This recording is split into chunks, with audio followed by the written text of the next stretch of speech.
Good morning, and welcome to the Sensata Technologies fourth quarter and full year 2019 earnings conference call.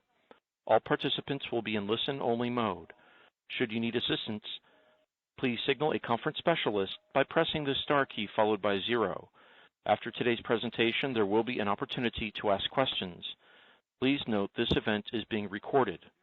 I would now like to turn the conference over to Joshua Young, Vice President of Investor Relations. Please go ahead. Thank you, Andrew, and good morning, everybody. I'd like to welcome you to Sensata's fourth quarter and full year 2019 earnings conference call. Joining me on today's call are Martha Sullivan, Sensata's CEO, Jeff Cote, Sensata's CEO-elect and current President and Chief Operating Officer, and Paul Vasington, Sensata's Chief Financial Officer. In addition to the earnings release we issued earlier today, we will be referencing a slide presentation during today's conference call. The PDF of this presentation can be downloaded from Sensata's Investor Relations website. We will post a replay of today's webcast shortly after the conclusion of today's call. Before we begin, I'd like to reference Sensata's safe harbor statement on slide number 2. During the course of this conference call, we will make forward-looking statements regarding future events or the financial performance of the company that involve certain risks and uncertainties. The company's actual results may differ materially from projections described in such statements. Factors that might cause such differences include, but are not limited to, those discussed in our Forms 10-Q and 10-K, as well as other subsequent SEC filings. On slide number 3, we show Sensata's GAAP results for full year 2019. We encourage you to review our GAAP financial statement in addition to today's presentation. Most of the subsequent information that we will discuss during today's call will be related to non-GAAP financial measures. Reconciliation of our GAAP to non-GAAP financial measures are included in our earnings release and in our webcast presentation. The company provides details of its segment operating income on slides 11 and 12, which are the primary measures management uses to evaluate the business. Martha will begin today's call with brief comments on Sensata's growth and transformation over the past 7 years, after which Jeff will review our overall business summary and provide more details on our outlook for 2020, including a discussion of key progress and megatrends. Paul will then cover our financials for the fourth quarter and full year 2019 and provide guidance for the first quarter and full year 2020. We will then take your questions after our prepared remarks. Now I'd like to turn the call over to Sensata's CEO, Martha Sullivan. Thank you, Joshua, and thanks to everyone on the call for joining us this morning. By now, I am sure that many of you read our press release on January 23rd detailing our planned management succession process at Sensata. On March 1st, I will officially pass the baton of CEO over to Jeff Cote as part of a well-planned transition process, and I am delighted to do so. While I will be retiring as CEO, I will remain as a strategic advisor and board member as the company executes the strategy we have laid out for our investors over the past several years. As you know, Jeff and I have worked closely together since his arrival at Sensata 13 years ago. Over the past 7 years, he has had significant company-wide operational responsibilities, including leading our global operations team and all of our business segments with full P&L responsibility. Jeff and I, along with the rest of the leadership team at Sensata, have collaborated closely in developing and executing the strategy to position Sensata for the next wave of future growth. Key to this effort is leveraging our industry leadership to take advantage of the megatrends that transform our industry and deliver growth to Sensata. This effort, which we first unveiled at our Investor Day in December 2017, provides excellent preparation for Jeff as he moves into the CEO position. So as we close out 2019 and I conclude my tenure as CEO, I wanted to share some perspective on Sensata's progress and achievements and convey my excitement for Sensata's future. I am confident that Jeff and the rest of the leadership team will build on our past accomplishments to create strong returns and shareholder value. One of the differentiating features of Sensata is that we have built long-standing relationships with customers around the world who rely on us to develop mission-critical, sensor-rich solutions that address both their current and evolving needs.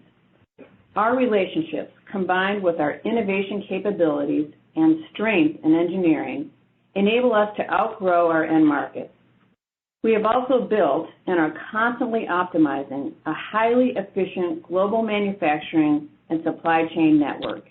These pillars of our strategy have produced differentiated sensing solutions for our customers and industry-leading margins and will remain important elements of our strategy as we go forward. Over the past 7 years, we have implemented an effective capital deployment strategy that has created value for our shareholders while providing the company greater flexibility and optionality. We completed 11 acquisitions, which are generating strong returns, have added new capabilities, and have led to greater diversification of our end market exposure. Our expanded position and focus on executing growth opportunities in the industrial, HVOR, and aerospace industries have reduced our exposure to the automotive market from over 70% to approximately 59% today and will continue to decline. This will continue to decline. Our Sensing Solutions business has greater scale and a broader portfolio to capitalize on attractive opportunities in this large and fragmented market. Our M&A strategy has added important new capabilities in wireless sensing, software and subsystem integration, and high-voltage electrical architecture. These capabilities, along with our best-in-class sensing portfolio, have provided the foundation for our electrification and smart and connected initiatives. In addition, since our redomicile to the UK in 2018, we have repurchased approximately $750 million of Sensata stock while further strengthening our balance sheet, enabling us to make returns-based trade-offs between investing in our business, completing M&A, and buying back our own shares. In light of this progress, you can see why we are so confident in Sensata's future. Jeff and the rest of the leadership team have been integral to our effort to expand in high-growth auto and accelerate growth in HVOR, industrial, and aerospace industries. Our capital deployment decisions, combined with disciplined operational management, have enabled us to deliver solid financial performance. While our end markets have been weak, during my tenure as CEO, we have grown our revenue from $1.9 billion to $3.5 billion while meaningfully outgrowing our end markets and nearly doubling our employee base. Additionally, our focus on cost efficiency and our ability to capture M&A cost synergies helped us to generate a 7-year EPS CAGR of approximately 9%. While I am proud of our team and their achievements, I am even more excited about the opportunities that lay ahead for the company. Jeff is the perfect leader to deliver strong value creation for our shareholders, our customers, and our employees. Our progress thus far is a strong testament to the high-caliber leadership and team who comprise Sensata today, and I am deeply grateful for their commitment and support over the years. I have tremendous confidence in the entire team and could not be more excited about the future. I look forward to continuing to provide support as an advisor and a board member, especially around innovation as we move forward. I also want to thank our long-term shareholders for your support of me and Sensata. Many of you have owned our shares for more than 5 years. I appreciate the constructive feedback you have provided me over the years, your conviction in our vision and strategy, and your trust in us to be responsible stewards of your capital. I'd like to now turn the call over to Jeff to speak in more depth about our recent performance and our key priorities for 2020. Jeff? Thank you, Martha. It is an honor to be named the next CEO of Sensata, and I'm thrilled to lead such a talented group of individuals during this very exciting time for our company. Martha and I have worked closely to develop our strategy, which will continue to focus on mission-critical, hard-to-do applications, further diversifying our business, investing in high-growth megatrends, and capitalizing on opportunities where we develop sensor-rich solutions that create value for our customers. I look forward to continuing our legacy of growth, profitability, and success. Now let me turn my attention to our performance in the fourth quarter of 2019. On slide 4, I list some of the key highlights of the fourth quarter. We reported revenues of $846.7 million, which represented an organic revenue decline of 0.8%, but exceeded the high end of our guidance range. We delivered adjusted earnings per share of 89 cents, which was also at the high end of our guidance range. We faced a very difficult end market environment in the fourth quarter, particularly in our heavy vehicle off-road end market, which declined 14% in the quarter. Despite these market headwinds, we continue to significantly outgrow our end markets, posting market outgrowth of 490 basis points in automotive and 1,190 basis points in heavy vehicle off-road. One of the key drivers of our overall secular growth was China, which generated 20% organic revenue growth in the fourth quarter. This performance was primarily driven by strong market outgrowth as our customers prepare to comply with China 6 regulations. We generated adjusted operating margins of 22.7% in the fourth quarter, which was in line with our guidance and includes incremental growth investments made in our megatrend initiatives.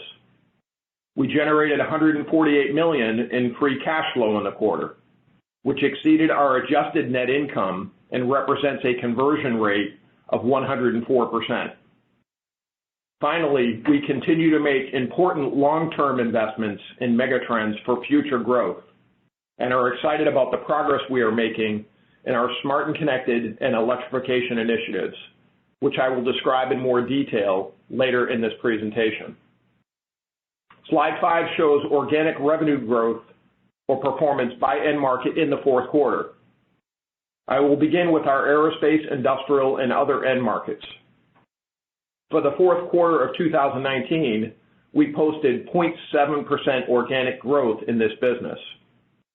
Our aerospace business had a particularly strong fourth quarter, posting double-digit organic revenue growth as a result of a strong end market, continued content growth, and solid aftermarket performance.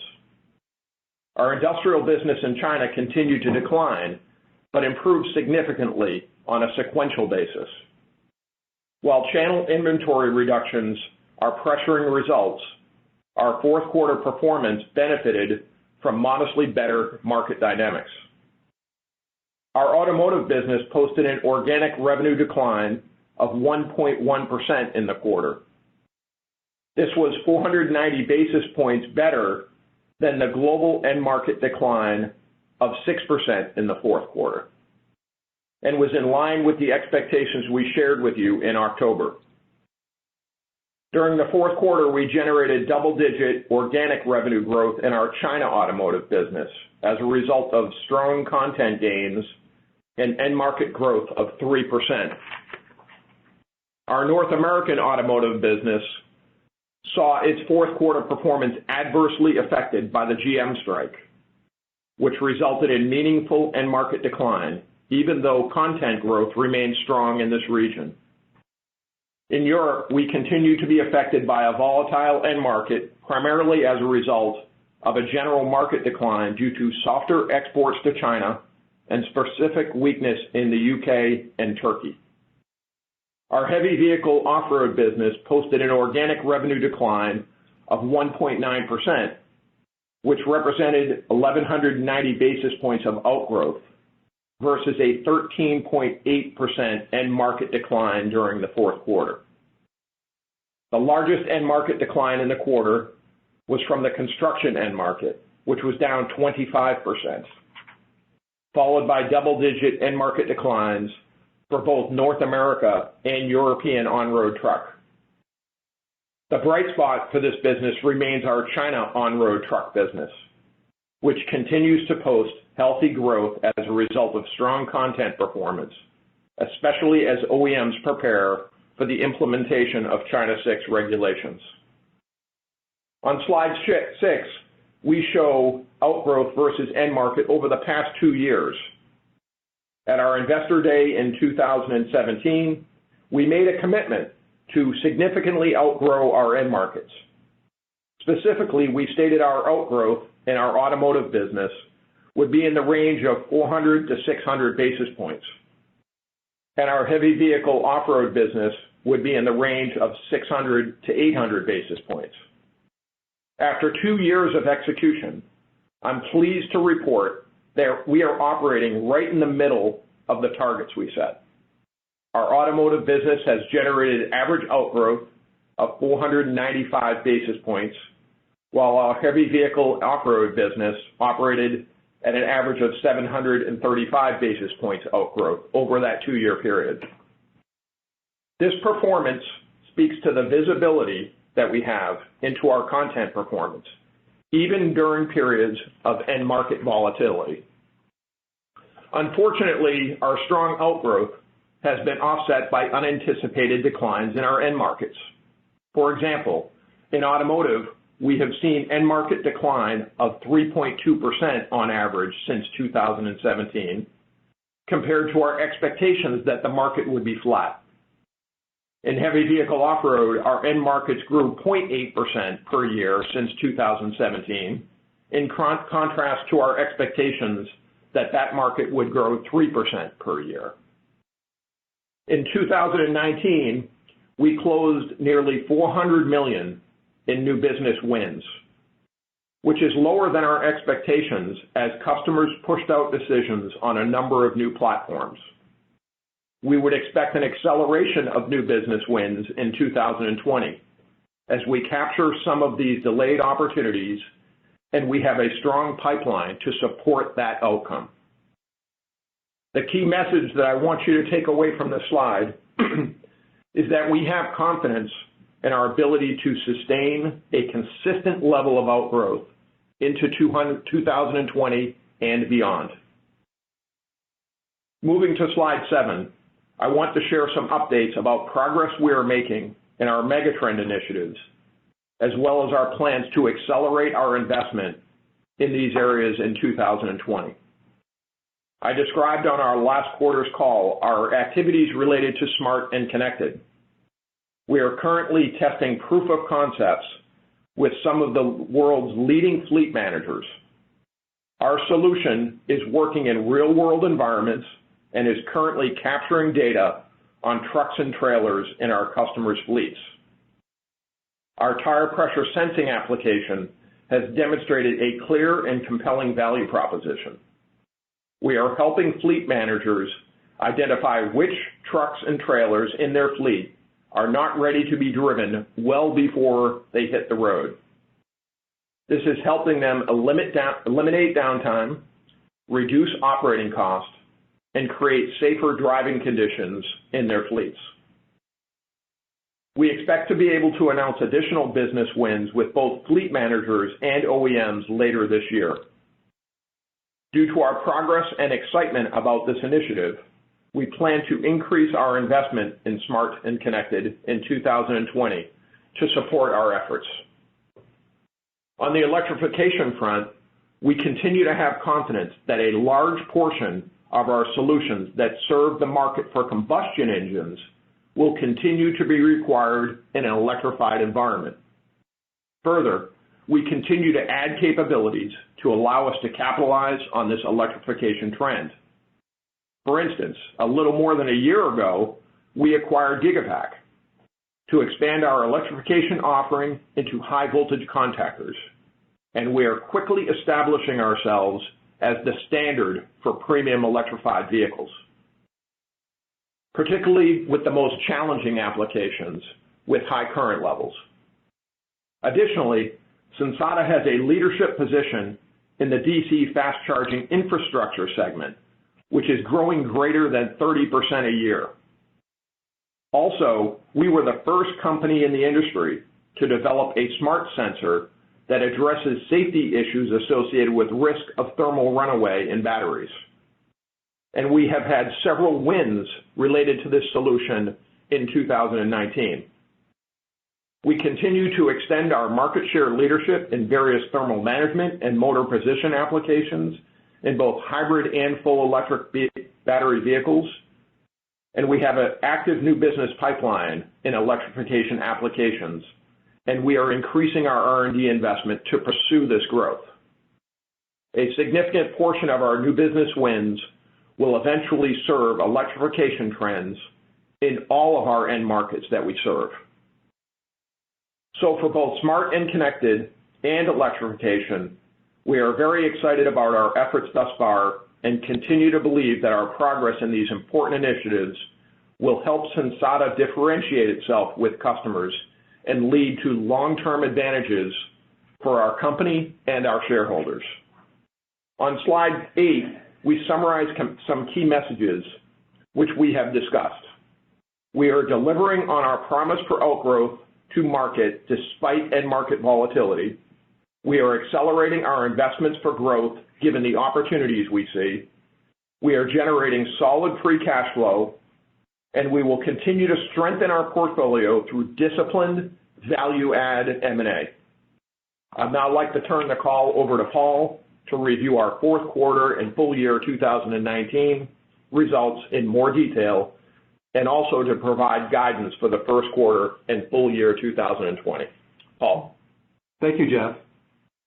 Key highlights for the fourth quarter, as shown on slide 10, include revenue of $846.7 million in the quarter, a decrease of 0.1% from the fourth quarter of 2018. Changes in foreign currency decreased revenues by 0.3%. The acquisition of Gigavac increased revenues by 1%. The net result was 0.8% organic revenue decline in the quarter. Adjusted operating income was $192.5 million in the quarter, a decrease of 8.4% compared to the fourth quarter of 2018, driven primarily by the decline in organic revenues, productivity headwinds, partially due to increasing new product launches, greater design and development effort to support new business wins and megatrend growth initiatives, and higher incentive compensation. These factors were somewhat offset by savings of repositioning actions taken this year. Adjusted net income was $141.7 million in the quarter, a decrease of 10.1% compared to the prior year quarter. Adjusted EPS was 89 cents in the fourth quarter, a decrease of 6.3% compared to the prior year quarter. Now I'd like to comment on the performance of our two business segments in the fourth quarter of 2019. I will start with Performance Sensing on slide 11. Performance Sensing reported revenues of $632.9 million for the fourth quarter, a decrease of 1% compared to the same quarter last year, reflecting a negative impact from foreign currency of 0.3% and a positive impact from the acquisition of Gigavac of 0.6%. Excluding these factors, Performance Sensing organic revenue declined 1.3% compared to the prior quarter. Our automotive business reported an organic revenue decline of 1.1% in the fourth quarter of 2019, but outpaced the end market by 490 basis points.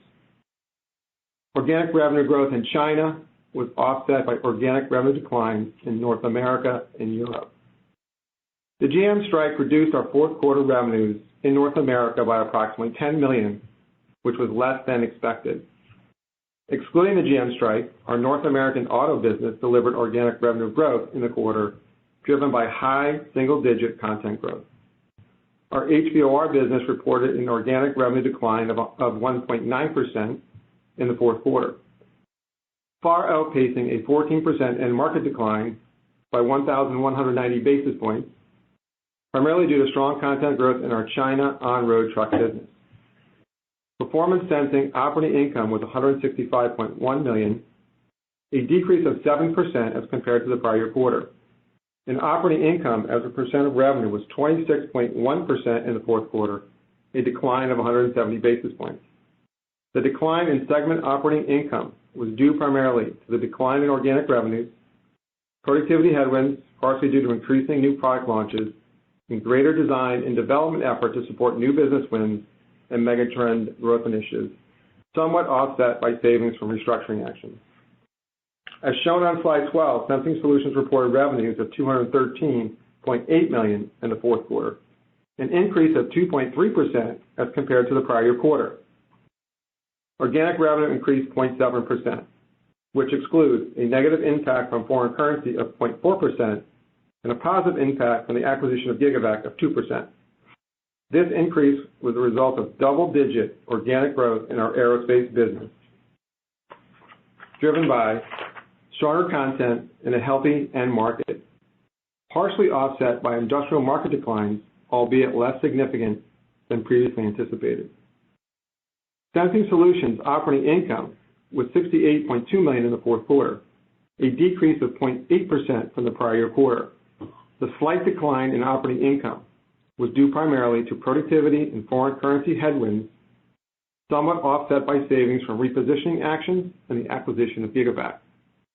Corporate and other costs not included in segment operating income were $52.3 million in the fourth quarter.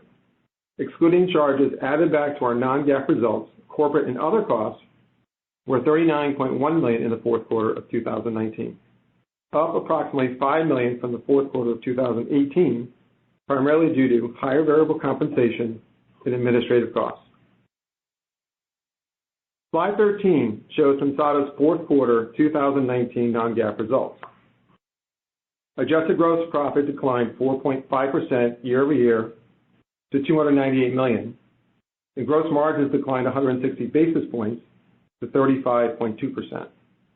The decline in gross profit and margin were primarily due to declining organic revenues, productivity headwinds partially related to increasing new product launches, higher variable compensation, and unfavorable foreign currency, somewhat offset by the acquisition of Gigavac and savings from repositioning actions. R&D costs were up 8.3% due primarily to increasing design and development effort, support new business wins, and investment in megatrends. SG&A costs increased 1% to the acquisition of Gigavac.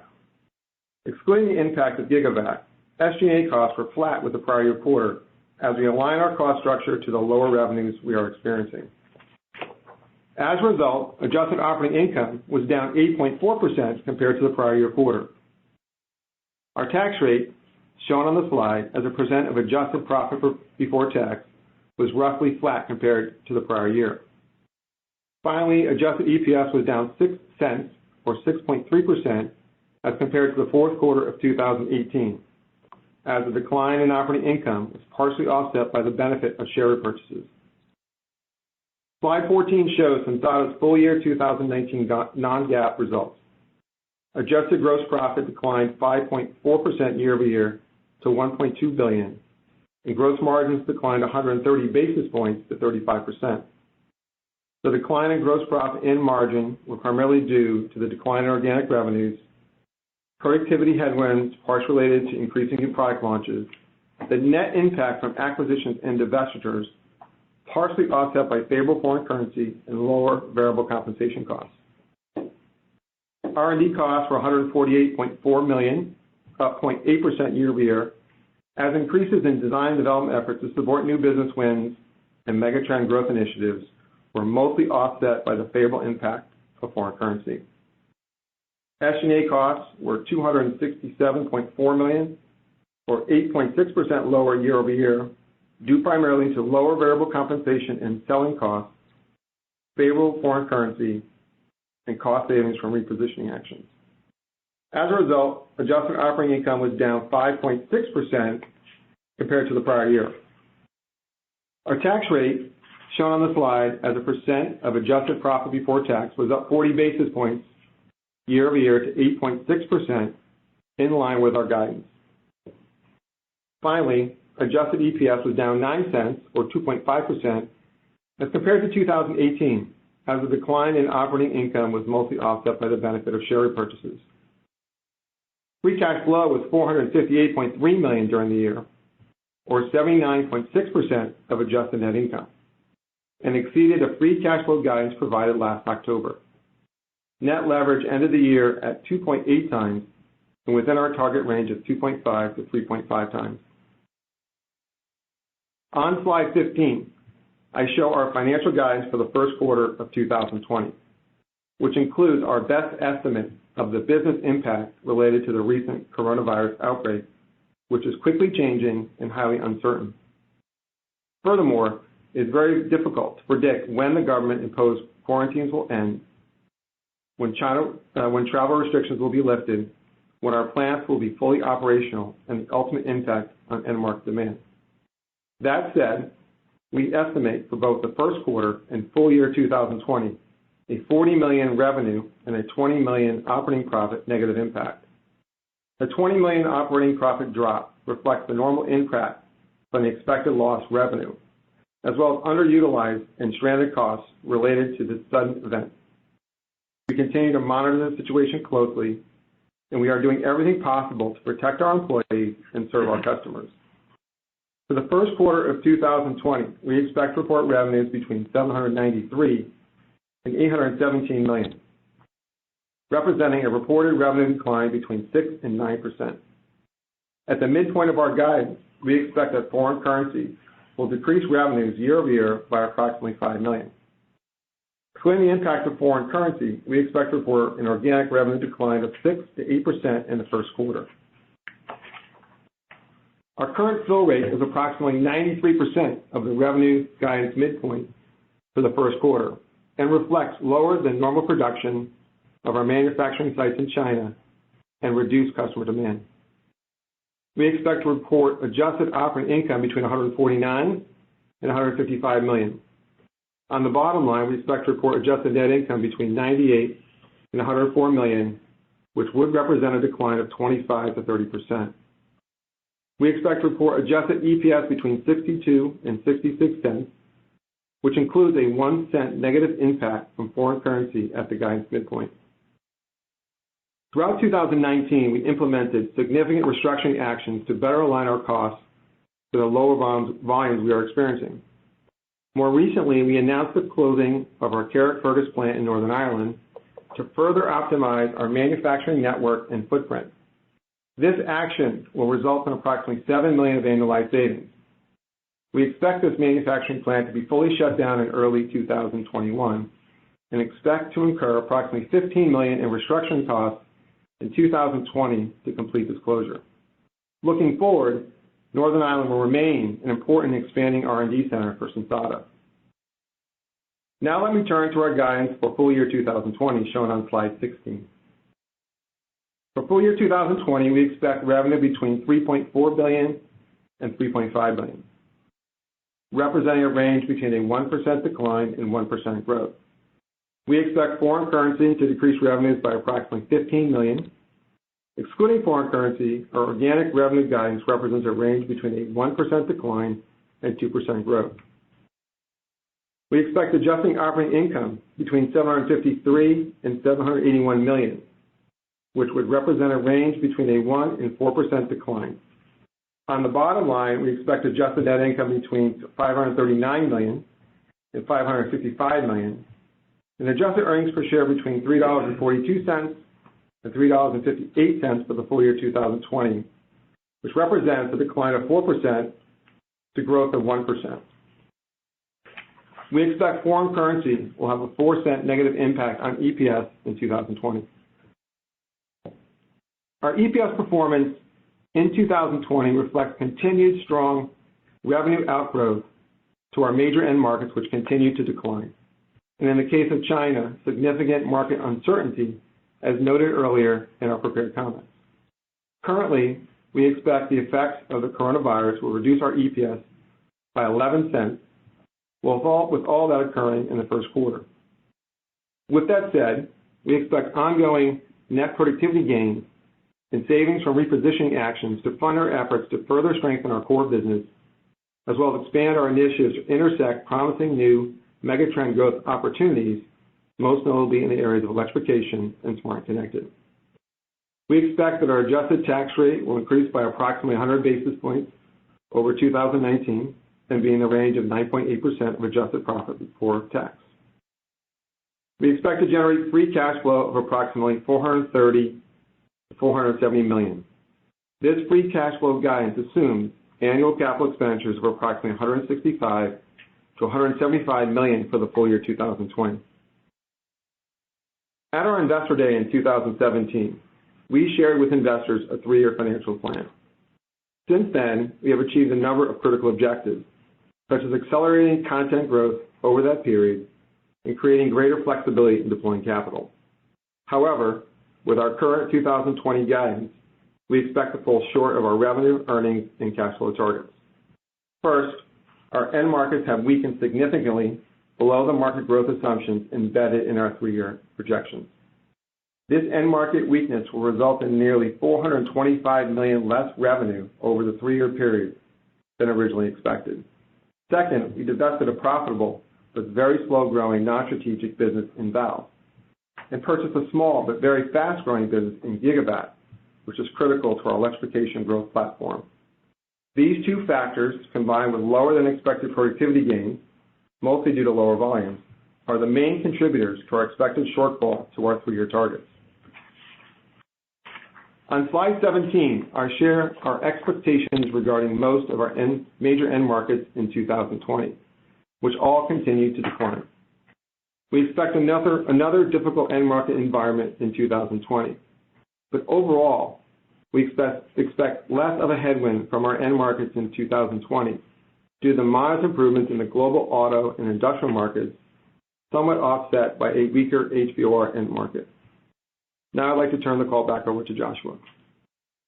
Thank you, Andrew. Please assemble the Q&A roster. We will now begin the question and answer session. To ask a question, you may press star, then 1 on your touch-tone phone. If you are using a speakerphone, please pick up your handset before pressing the keys. To withdraw your question, please press star, then 2. At this time, we will pause momentarily to assemble our roster. The first question comes from Samik Chatterjee of J.P. Morgan. Please go ahead.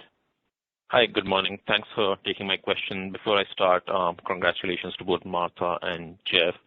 I just wanted to start off with the content gains in 2020 relative to 2019. You're guiding to similar levels of content gains or even modestly higher. If you can help me with the drivers of the content gains you're thinking about in 2020, it looks like China 6 regulation will be one on the heavy vehicle side.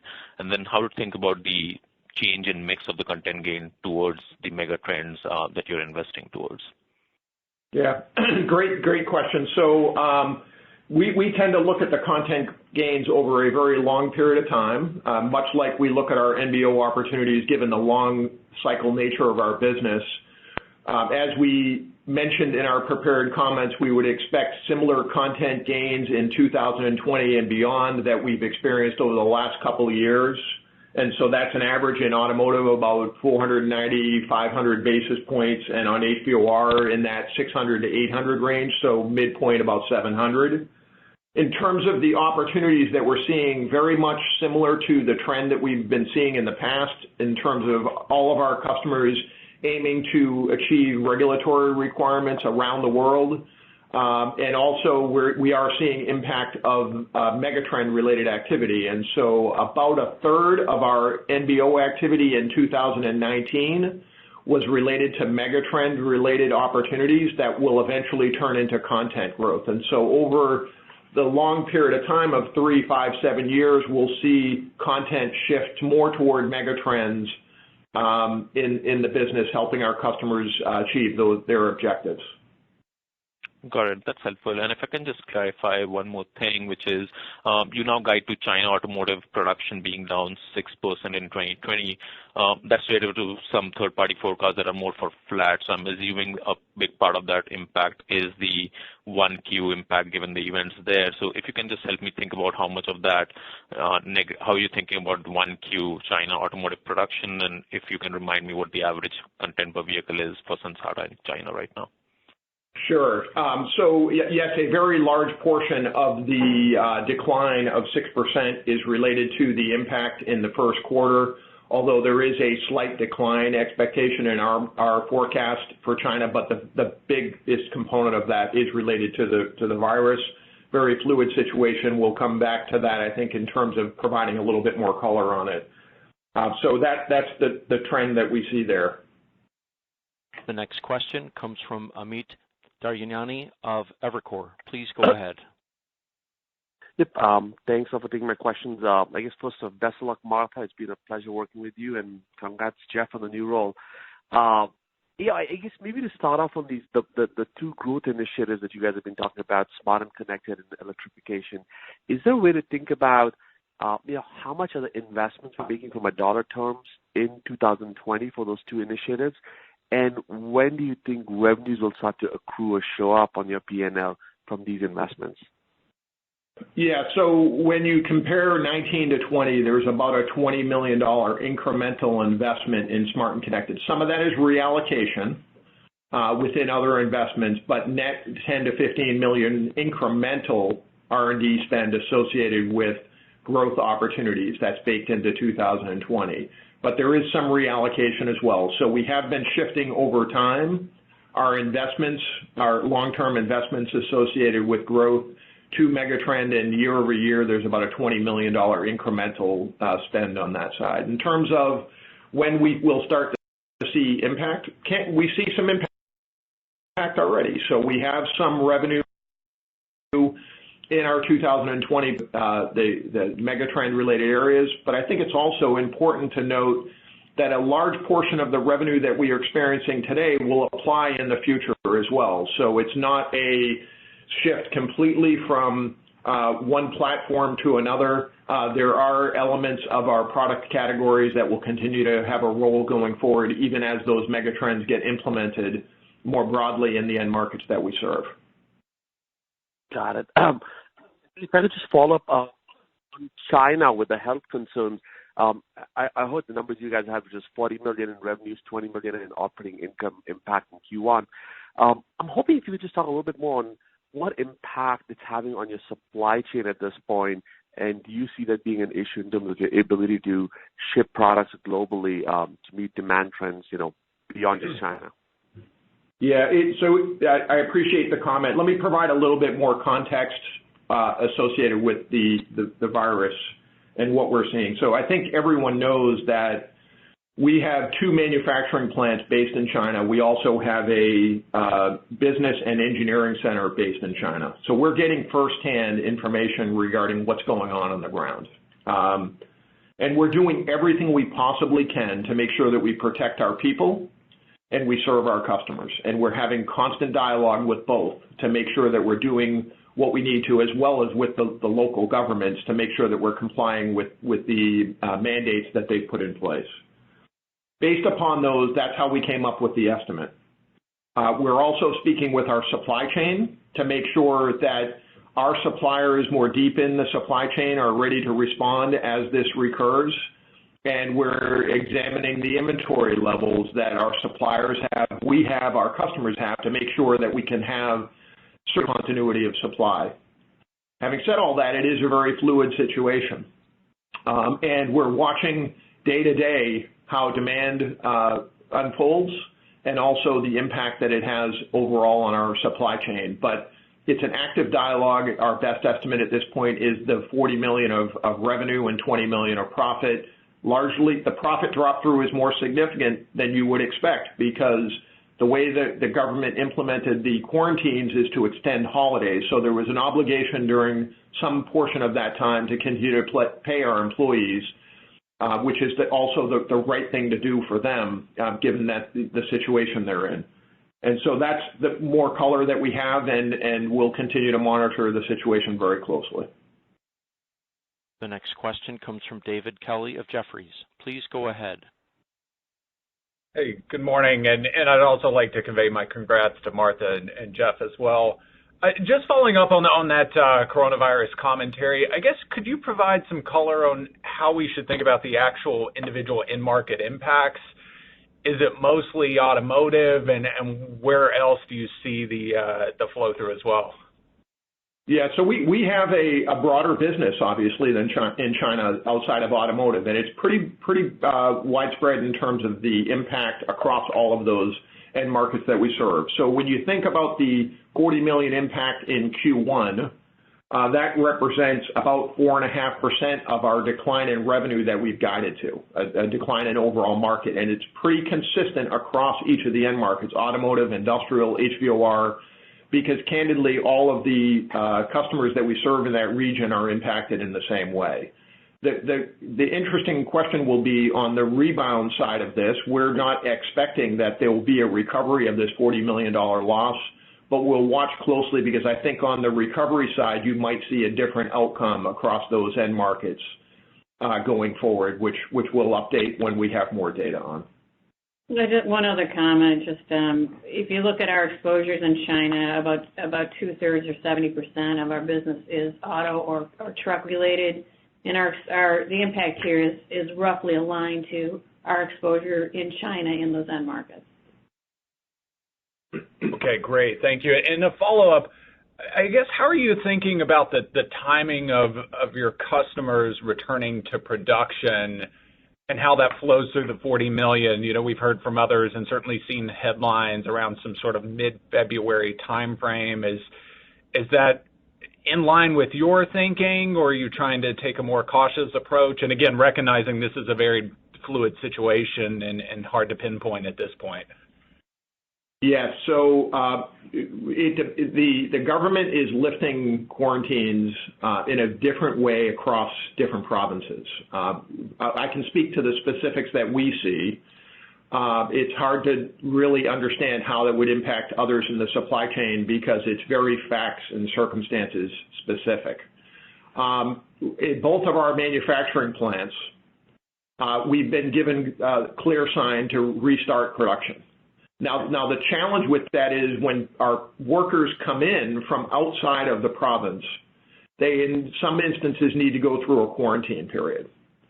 And there are also instances where if there are indications of the virus in that area, not in our plant, but in that area, then we might be asked to put a halt. And so, for instance, on Monday, when we restarted our Baoying, China location, there was an instance of a virus outside of the plant in the area that the government asked us to postpone the rest of the day. So our plan is to get back to close to full production by the end of the 17th. So that gives us a little bit of leeway. And we'll, again, continue to monitor the situation very closely here. The next question comes from Wamsi Mohan of Bank of America Merrill Lynch. Please go ahead. Yes, thank you. Congrats to Martha and Jeff as well. Can you maybe address the fact that if you take out the $40 million impact from coronavirus, you're still guiding 1Q somewhat sub-seasonal at roughly flat versus up. So can you talk about some of the factors that are driving that? And how should we think about the seasonality if, let's say, you get back to full production, as you said, Jeff, after on the 17th or so? How should we think about the sequential projections from there forward as you go through the course of the year? Obviously, you're starting from a very depressed 1Q level. Hey, Wamsi, it's Paul. Just a couple comments. I mean, the first would be that, as you know, Q1 is always our lowest margin quarter. It's when a lot of the new pricing kicks in at the beginning of the year. And our productivity initiatives, they accelerate over the course of the year. So this is a somewhat normal trend that we see every year. We're still, even if you exclude the $40 million, we're still down. So we're still struggling a little bit in terms of productivity with the lower volume and operating leverage. We have some timing around expenses related to compensation. So all in all, I think it's a solid quarter. It's consistent with what you've seen in the past. As volumes improve over the course of the year, our productivity will continue to improve. So I think it's similar to what our trends and patterns have been historically. Thanks, Paul. And can you maybe also address what your expectation in 2020 for free cash flow is? I might have missed that, but can you just talk about how you're thinking that to flow through and how much cash restructuring impact we should expect in 2020? So happy to share that. We should share a range of $430 million to $470 million, so a midpoint of $450 million, which is in line with what we delivered this year. We delivered $458 million. It's lower given the lower profit levels. We have a little bit higher CapEx in 20 versus 19, so it's largely in line. Restructuring payments will be slightly less than we saw in 2019. in 19, so that does help a bit. And we have some one-time expenditures this year that don't repeat next year. So it's consistent in line, I think, with the level of operating profit that we're generating. Once again, if you have a question, please press star then one on a touch-tone phone. The next question comes from Dan Galvis of Wolfe Research. Please go ahead. Hey, good morning. Thanks for taking my question. In terms of the EV opportunity, our sense is that the current batch of EVs launching now aren't very optimized, partially due to not, having fully optimized automotive grade parts from the supply chain. Is that your impression as well? Do you have content on kind of some of the EVs that are launching late last year, this year, and kind of what is the sourcing environment currently in terms of pipeline of new business? So yes, we do have content on the vehicles that are being launched today, and yes, I would agree with you that as customers use new evolving technology, the R&D and product roadmaps that they experience vary sometimes based upon the challenges that they face as they really iron out what their vehicle architecture will look like. And I think what you mentioned in terms of the supply chain, them largely pulling on suppliers that were more typically in the industrial supply chain is accurate. The good example I would give you is that the GigaVac acquisition that we had primarily served that market, and we're then bringing it to automotive levels, the product quality and the manufacturing standards. So I think your observations are absolutely accurate, and I would say we're consistent with what we're experiencing. Okay, got it. Thanks. And just one housekeeping, the negative FX impact of $0.04, is that related to the top line impact that's happening this year, or is that more of a non-recur of some of the hedging that benefited 2019? It has to do with some of the hedges that are coming off. Our hedging program is consistent. We hedge out about 18 to 24 months. We try to be about 80% hedged on the major currencies, which would be the CNY, the euro, the peso, and the pound. And so it's just a reflection of what we've hedged and where spot rates were at the end of December and the exposures that we have. The next question comes from Joe Spak of RBC Capital Markets. Please go ahead. Thank you. Good morning. I wanted to talk a little bit about some of the comments on HVOR. I think, again, you mentioned the potential that some programs could be pushed out a little bit. I think you mentioned that last quarter as well, even though it looks like organic growth or outgrowth this quarter maybe came in a little bit better than expected. But how does that sort of, dovetail with the 700 basis points of outperformance that you're guiding to in that segment from a cadence perspective, and also with the virus, does that not at all impact the potential outperformance? Like I guess does the virus really impact some of the potential outperformance and sort of further push out some of the programs?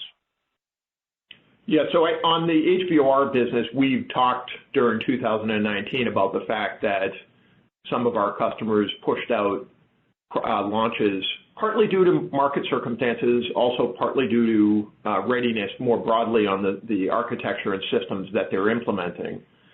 But we also see at the end of the day, although we saw some lumpiness in terms of content by quarter within HVOR, we landed quite nicely. And over the last 2 years, we landed quite nicely. And so although market circumstances, customer readiness, other supplier readiness to launch platforms could have quarter-to-quarter impacts on overall content growth, we continue to have very high confidence in the long-term content growth. In terms of the virus impact, it's a broader impact. It's a demand, and when there's lower demand, there's lower content, clearly, but we don't expect that would have a lasting impact in terms of how customers think about new product launches.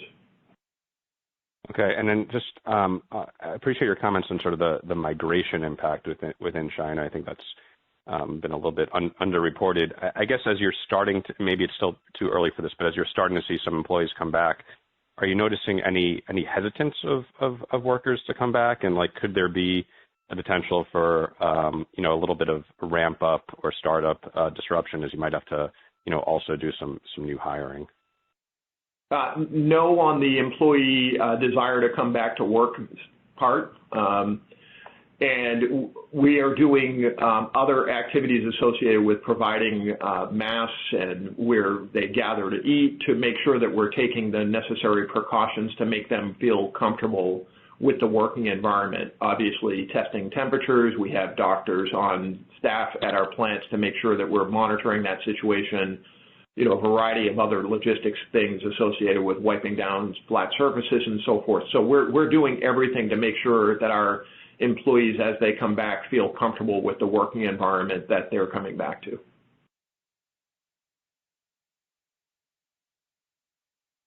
The next question comes from Shawn Harrison of Longbow Research. Please go ahead. Hi, good morning. Just following up on the China virus topic, I know most kind of the automotive supply chain is localized to a region, but are you seeing any potential risk either into Europe or other regions of another supplier maybe not being able to get product to either the integrator or the auto OEM themselves, and that potentially impacting demand for you in the first quarter or the first half of the year? So the $40 million that we've quoted is China region specific. As we examine the potential impact to our customers in Europe and North America, we do not see any impact on that right now. I would also mention that over the last several years, we as a company have worked to make sure that we have regionalized manufacturing to minimize that impact. But you're absolutely right that it is a very complex supply chain, and there are sub-suppliers and others deeper in the supply chain that could have an impact that we're monitoring. In terms of our view, we don't feel as though there's any incremental impact. The question that you're bringing up is a good one, which is, will other suppliers in the supply chain impact that more broadly? And we're not seeing that right now, but again, we'll continue to monitor it very closely. Okay, and then as a brief follow-up, Jeff, you mentioned I think program wins were down 100 and some million over the average relative to the average of the past 2 years. What gives you confidence in terms of maybe the push out that you saw in 2019 that it accelerates in 2020 and that it maybe doesn't get pushed again a little bit?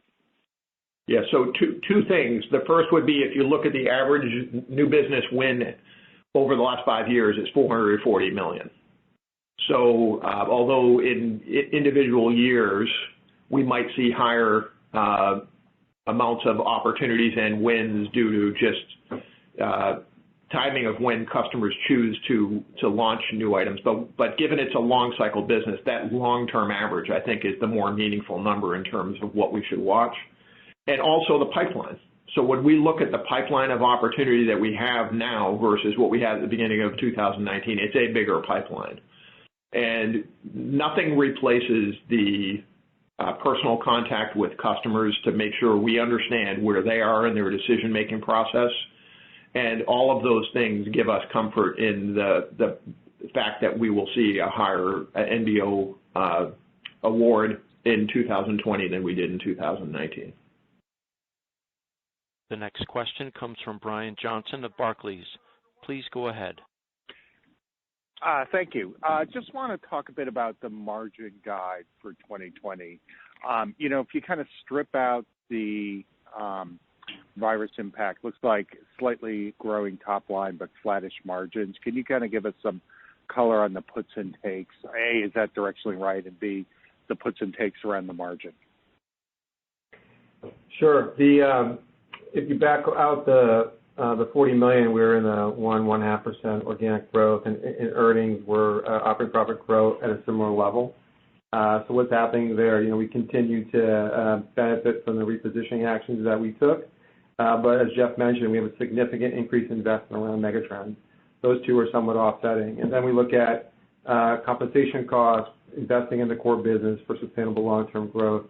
Those things are being funded by continued productivity gains, net productivity gains in the P&L. So net and net, if you back out the virus impact, it's about flat earnings, earnings growth in line with revenue growth on an organic basis. Currency is a little bit of a headwind, like we noted, about 4 cents.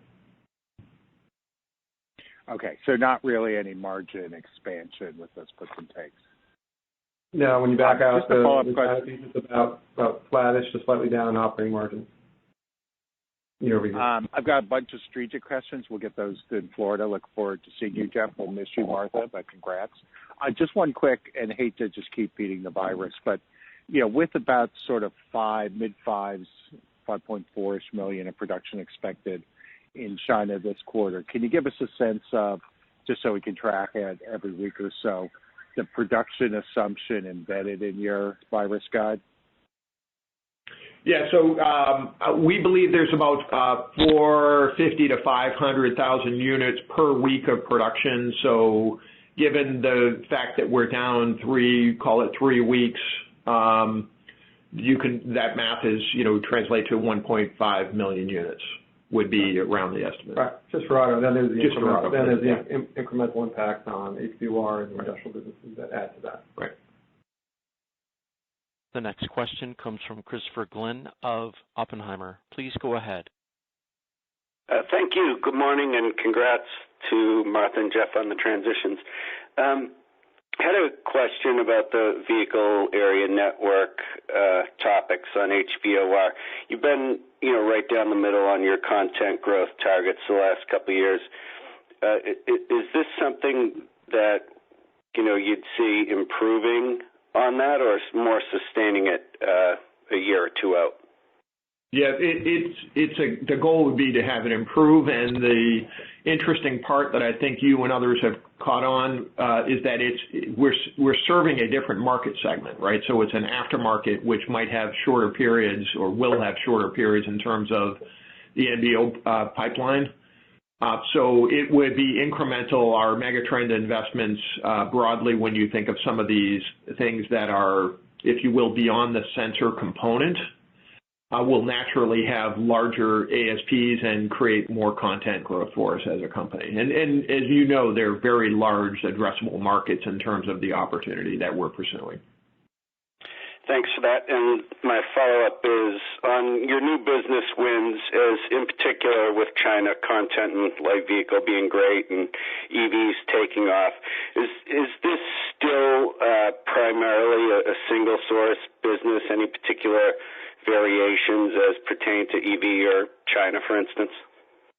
Yeah, no major changes in terms of how our customers are thinking about their sourcing strategies. The fact that we focus on those mission-critical, hard-to-do applications requires a lot of engineering effort on the part of our customers, and so the dynamics associated with that and the need for us to make sure that we can deliver for them when they need it is critically important to them in terms of selecting their suppliers. The next question comes from Deepa Raghavan of Wells Fargo. Please go ahead. Hey, good morning, all. Let me also echo my congratulations to both Martha and Jeff. Couple questions from me. First one, how are you thinking about the full year organic decline that you guided splits between performance sensing and sensing solutions, given that you exited sensing solutions on a positive organic growth in Q4? So for the full year, if you look at our guide is essentially flat on revenue. We would expect our performance sensing business to be down, largely driven by the HVOR market. We're expecting the automotive business to be slightly better than it was last year, and the performance sensing business will be up. So really the impact, aside from the virus, obviously, the impact of the virus is the HVOR business in terms of year-over-year decline versus some improvement. Yeah. So sensing solutions, I think you mean sensing solutions, and benefit from stronger aerospace business that continues to show really strong content growth into 20. Right. Got it. And that's why the organic growth in sensing solutions is positive, but performance sensing is impacted by the virus and general weakness. All right. Thanks. Yeah, the virus and the HVOR. That's right. Yes, got it. My follow-up is on the virus. Sorry about that. I know that you're getting a lot of questions, but why do you think the lost revenues from the virus may not be recouped? Is that your, is that your worst case scenario? Just curious why you think this is lost demand.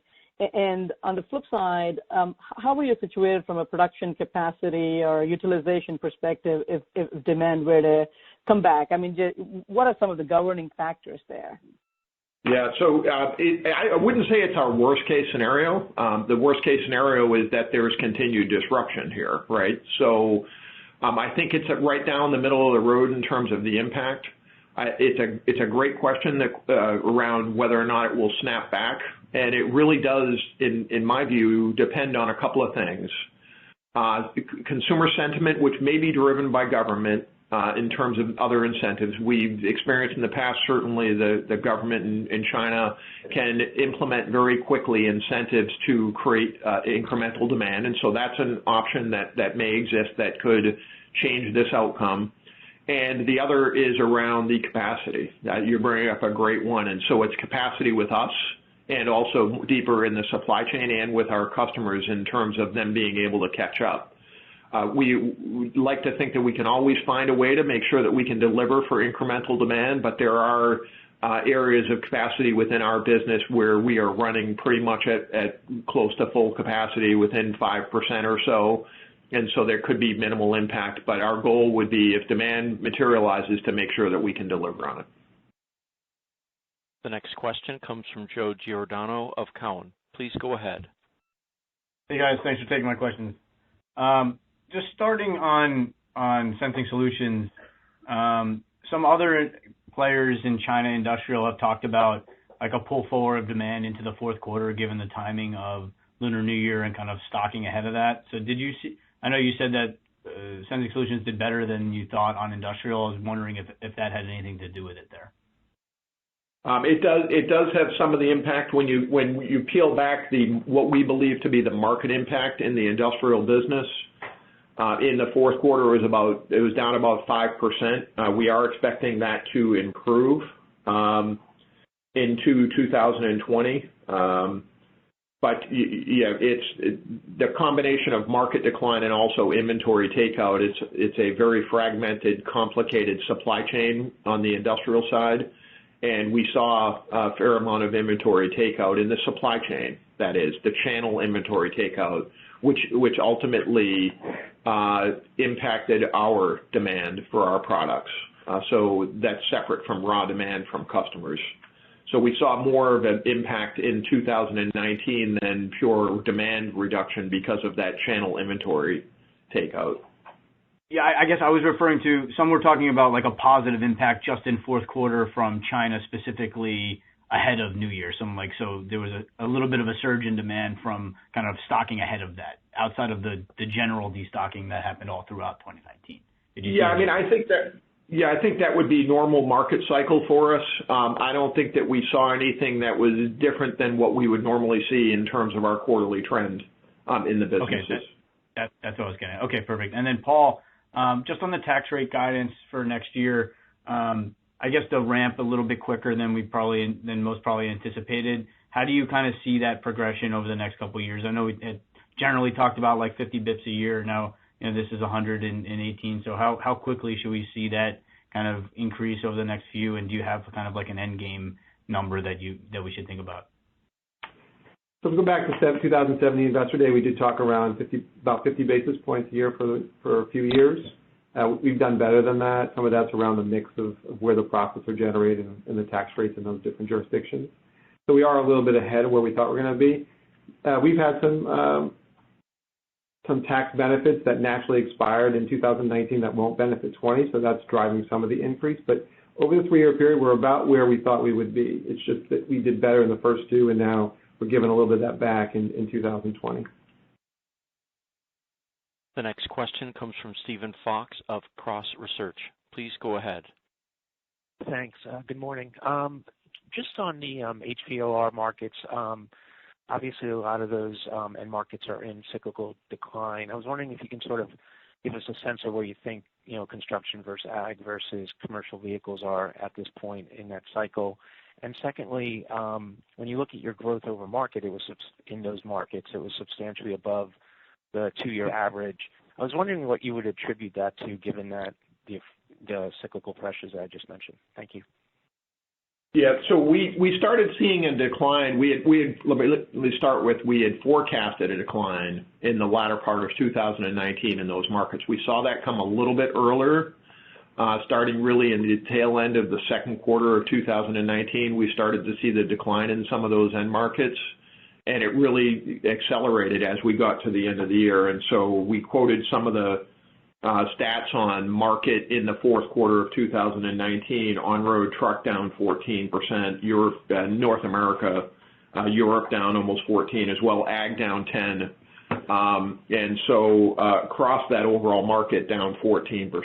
So going forward, we're expecting it to be some similar trends, but overall about 9% in the market.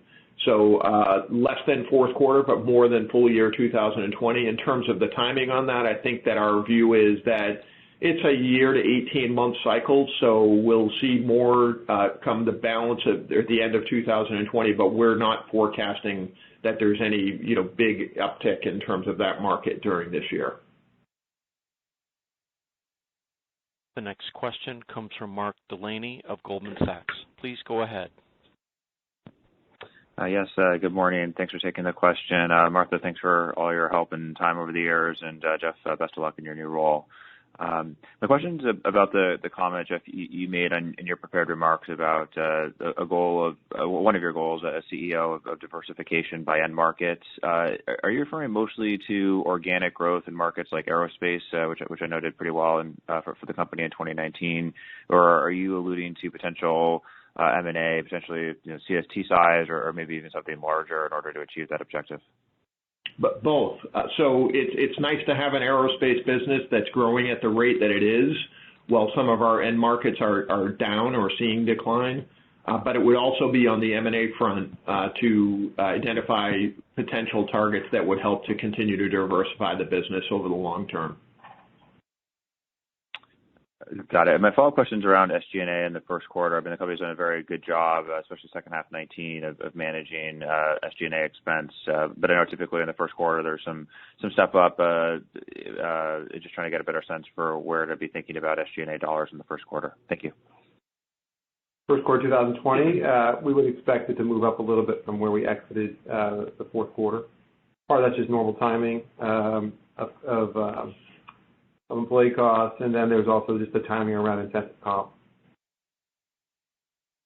The next question comes from William Stein of SunTrust. Please go ahead. Great. Thanks for taking my question. I wanted to ask a question and a follow-up about the electrification megatrend. Over the last few quarters, I'm hoping you can help us understand how your end OEM customers' plans might have changed regarding the anticipated mix of internal combustion versus hybrid versus electric vehicle. Yeah, so I don't think we're seeing any major shift. Every one of our customers has a pretty robust product development strategy associated with electrified platforms, but I don't think we've seen any major shift. I think what we've observed as we've been engaging with customers on this new product category for us is a couple of things. I alluded to the fact that as customers implement new emerging technologies, the product development life cycle doesn't always follow the same path as what it historically has with more mature technologies. And the second is they tend to be a little more lumpy, as would be expected, given that platforms will be more concentrated in an electrified environment. The opportunities tend to be a little bit more lumpy in terms of the size of the opportunities that we're pursuing. That's helpful. And then another thing you mentioned in the prepared remarks was a significant overlap between the two categories, broadly speaking, internal combustion and EV within your portfolio. That was a surprise to me. I thought most of the products that are used in internal combustion relate to that relate to that power type. Can you maybe elaborate as to what the overlap is, what types of sensors, where any details on that would be helpful? Thank you. Yeah, absolutely. So braking, electronic stability control type applications will be still applied in an electrified platform for redundancy associated with the vehicle. Cabin management type, thermal management type applications, tire pressure monitoring. So there are a number of applications outside of the engine and transmission that we serve today that would be applicable and are being designed into those vehicles going forward. Half or better of the total portfolio ports right over to an electrified platform. The next question comes from Jim Suva of Citi. Please go ahead. Thank you very much. I just have one question, and that is regarding, you'd mentioned your plants you expect to be back into production February 17th. And you mentioned the sales shortage or the challenges associated with that for the plant closures. We talked a lot about automotive so far. Is it fair to assume that you're also making a similar adjustment to the heavy vehicle, the construction side and all that? And do you expect that to come back kind of to the same magnitude, or how should we think about that? Because a lot of the commentary so far was kind of on automotive. Yeah, so 2/3 of the business in China is automotive, but we would, Jim, expect a similar impact, proportionate impact to the other end markets that we serve, not just HVOR, but also the industrial markets as well. We don't have an aerospace presence in China, and so it would be those three end markets that would be impacted proportionately given the shutdowns that have occurred. The next question comes from Craig Hettenbach of Morgan Stanley. Please go ahead. Yes, thank you. I just had a question on the strong outgrowth in China on the automotive side, and just your visibility into that sustaining, and then is there anything on the competitive front in terms of how you're positioned in that region versus some of the things you're seeing kind of in Europe and in North America? Yeah, great visibility into the sustaining content growth in the China market and more broadly in the other automotive markets and other end markets that we serve. The long-term nature of the business and the NBO wins and engagement with customers provides that level of visibility into the future. Got it. And then just a quick follow-up on Gigavac. Can you kind of help frame just the growth that you're seeing in that business maybe versus the overall growth for the company, and then just the commentary about kind of some industrial applications moving to EV, just kind of where you are in that process? Yeah, so we're seeing strong double-digit growth in the Gigavac business despite the market headwinds that we're facing. So the investment case that we had laid out, that we underwrote, is playing out as we would expect as we look beyond this year and into the next 5 years in terms of platform development. I mentioned in my prepared comments some of the other areas where we're exploring beyond the acquisition of Gigavac, that we're looking at battery pressure sensors to enable this battery monitoring, motor position. There are a number of different other organic applications that we're working on that will allow us to be able to continue to serve the electrification market as that unfolds. So feel really good about those initiatives, both the ones that we've acquired and will continue to invest in, and the ones that we're working on organically. That is all the time we have allotted for today's call. I'd like to turn the call back over to Joshua Young for closing remarks. I'd like to thank everybody for joining us this morning. Sensata will be attending the following conferences in the first quarter: the Goldman Sachs Technology Conference, the Barclays Industrial Conference, the Citi Industrial Conference, and the Wolfe Research Investor Conference. We also invite you to visit us at our headquarters in Attleboro, Massachusetts. Thank you for joining us this morning and for your interest in Sensata. Andrew, you may now end the call. The conference has now concluded. Thank you for attending today's presentation. You may now disconnect.